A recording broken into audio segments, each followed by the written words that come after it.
out there, Fumadere's out there as well.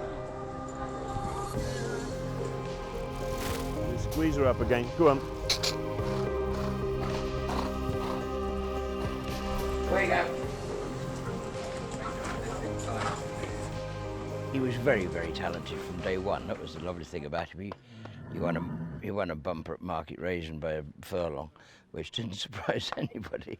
Then he's just been great all the way. And then when he went hurdling, he's won that's his hurdle and chase career. That he's 19 out of 19, which beat Big Bucks' record. So it's nice to have, records are records. They're only there for somebody who'll beat it one day. It'll take some doing.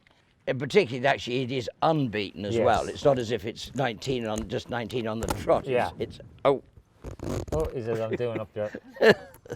And he's just been so professional throughout it. That's the great thing. And he's been as good as gold, really. And he's been a pleasure to train because he's had, touch wood, everything's gone smoothly. And his talent is just stupid. It's just raw ability.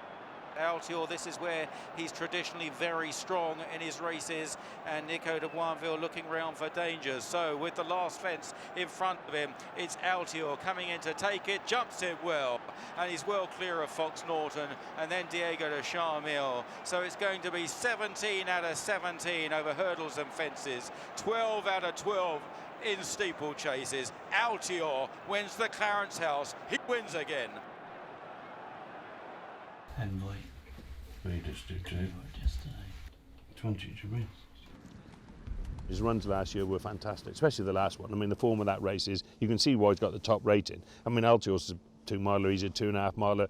Ratings probably mean nothing. But at the trip, beating Politolog 17 lengths and waiting patiently in Charbel and Asso, who's done so well, that was amazing form. And if hope we can reproduce that again, because that is top form. And Cyrname continues to thunder on down towards the final fence, and he's got them absolutely cooked. Here's the last on a long stride, and brilliant. Cyrname is running right away from some really good horses here, waiting patiently. Fox Norton, second and third. I thought he went plenty quick enough the whole way, and obviously turned in 3 very good horses behind us and gave him a little squeeze, and he took off. So he surprised me anyway. Your 2-lead outline show. When he arrived, he was pretty unmanageable. We couldn't train him how we wanted to. He was too keen, and it wasn't really till last year when the horse all of a sudden realised that, look, I don't have to tear off and go everywhere. We managed to be able to train him exactly how we wanted to train him, the same as we train all the rest. As soon as we did that, he was a different horse completely. Now you've seen what he's done. I mean, you've seen what he did at the end of last year. It was phenomenal, really. Here, approaching the second last, Harry Cobden on the tearaway Cyrname. Cyrname just in a bit tight, but cleanly. Happy Diva chasing hard as they run on towards the final fence now. Back in third place, Do It for the Village, and then Mr. Whittaker at the final fence. Oh, a brilliant jump, stood right off it, jumped it beautifully. Happy Diva second, Do It for the Village, and then Mr. Whittaker, and racing up towards the line. Cyrname is going to take them apart here, and Cyrname wins unchallenged. All good.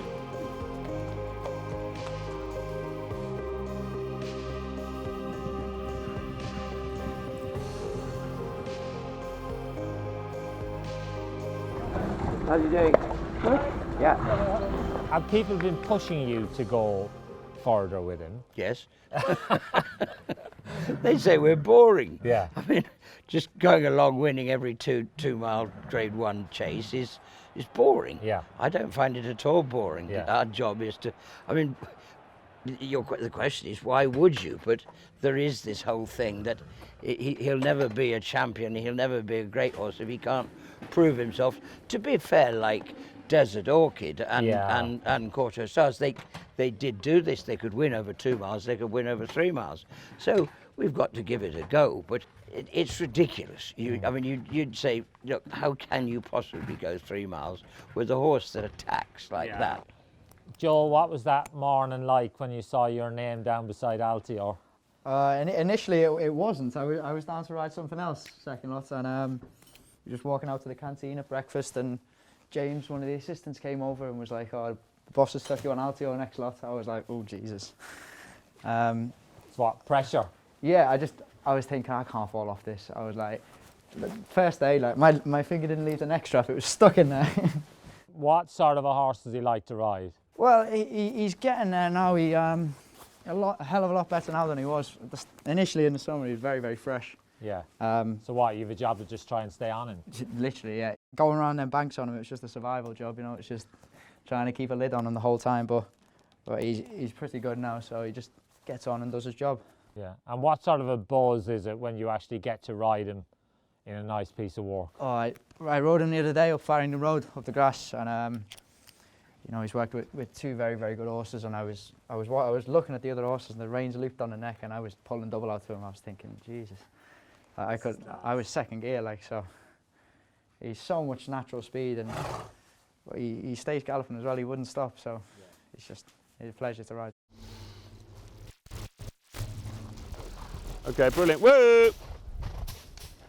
That's it. Altior's a very, very smart horse. You know, he's consistent. He keeps winning. He's going to be hard to beat, whatever. But you know, he is going up in trip. But I think that would probably suit him.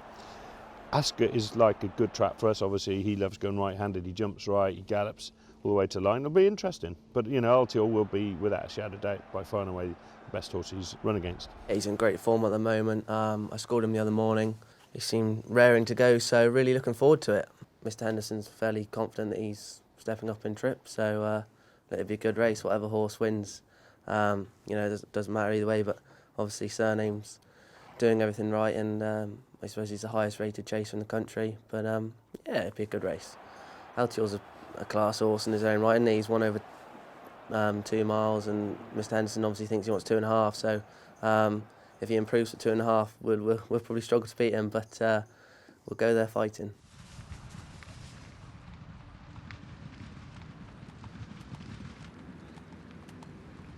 It just worries me that he's jumping. You know, once he gets into his rhythm, but that he's going to find it very difficult just to get him to pop quietly away, and that's what he's got to do. He's just got to go just very quietly. Everybody says, well, why don't you try it at home? Well, I mean, unfortunately, we've got great gallops. A mile and a half is probably the longest gallop in England. Yeah. I'm afraid there's no 3-mile gallop, and that wouldn't tell you anyway. No. You can't tell. There's absolutely no way of telling at all. Yeah. And you don't train them any differently because you're going 3 miles, and you can't really teach him to not jump like he jumps. It's his best weapon. But whether it's actually going to be too fast, and as I say, half the chance, the worry is that if he goes and jumps the first 3 fences like he likes to, which is full on attack, then he's going to find himself in front of the King George with 2.5 miles with still 2.5 to go. miles to go. Yeah, exactly. That's the worry. He doesn't mind being in front. He's perfectly happy there. I would think at Ascot, Cyrnlame's going to. Cyrname, Well, I imagine he'll be setting off. I don't know. I mean, Paul's probably got a different plan to unlock him, but one imagines that's what'll happen. Well, I think he'll go from where he left off last year, because I just know the horse is totally different. This time last year we were never sort of happy. It was just, you know, we were guessing at what we were doing with him, really. You go back to last year's Ascot chase, he's gone a right gallop all the way and turned, you know, coming up from the third last into the straight, they sort of closed up behind him 2 out a little bit, and I thought, oh, they'll be interesting now, and he jumped the second last and just changed gear and took off and won, you know, he won 17 then, so he gallops all the way. I mean, he can go relentless gallop and change gear and keep galloping. Other way, go on.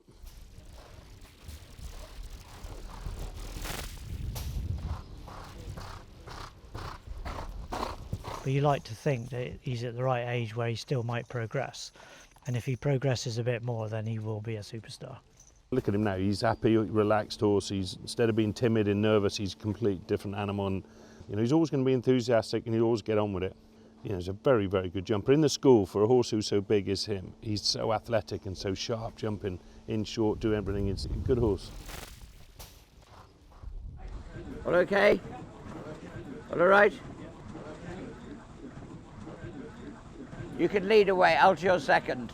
You'll be nervous. Oh yeah, of course you will. But Yeah. you are every time with him, Yeah. you know. It's not just because he's unbeaten. It was the same with Sprinter. I mean, it got to you in the end because there was so much, it's not pressure, but, you know, you have got something very special and everybody wants it to happen. Yeah. You know, they really genuinely do want to see very good horses. They're just very special and they don't come around very often.